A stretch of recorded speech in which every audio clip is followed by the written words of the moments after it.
Hello and welcome to Akshu's Kitchen.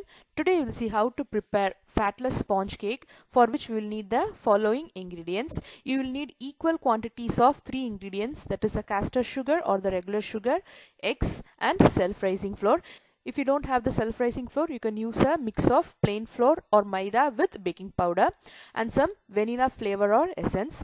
First, in a big bowl, I am going to take the eggs first. So today I am using 150 grams of sugar, flour and eggs. So approximately for 150 grams you will need 3 eggs. So I've taken the 3 eggs and I'm going to beat it with a hand mixer or a stand mixer at high speed for about a minute until the egg doubles in volume and it becomes very creamy and frothy like this. So if you are using a hand mixer, it will take just a minute, but if you are using a wooden spoon and beat it with your hand, it will take at least 3 to 4 minutes. So after a minute you can see it is all creamy and doubled in volume. At this stage I am going to reduce the speed or stop the hand mixer for a couple of seconds and then add the 150 grams of castor sugar. As I already said, if you don't have the castor sugar, you can use the regular sugar, and again beat it in high speed for another 1 minute.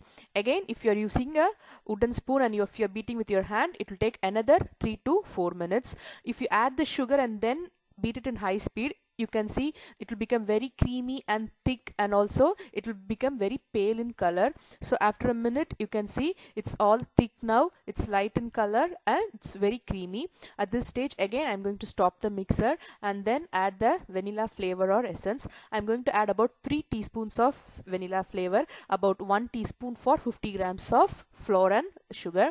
So that is the measurement. So give it a good mix and finally add the 150 grams of self-rising flour. If you are not using the self-rising flour and if you are using the plain flour, add about 1.5 teaspoons of baking powder along with the flour and mix it well.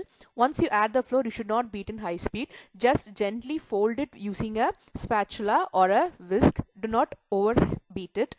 That will reduce the sponginess of the cake. So once this is all thoroughly mixed, use a spatula to scrape the sides and give it a good mix, and the fatless sponge cake mix is ready. I'm going to transfer it into a cake tin. I have lined a 8-inch cake tin with baking paper. Just transfer the batter to this and bake it at 150 degrees for about 15 to 20 minutes or until it is golden in color and completely cooked.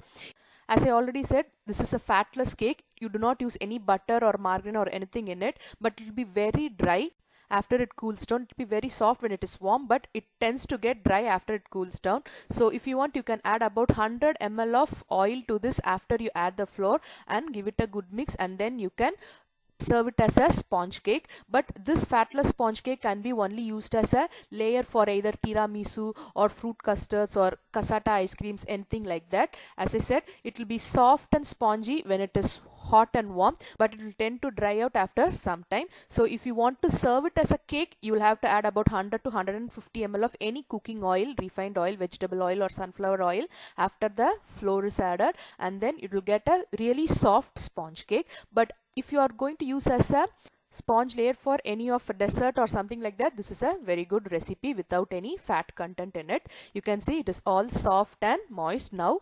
Try it and you will really like it. Thank you for watching Akshu's Kitchen.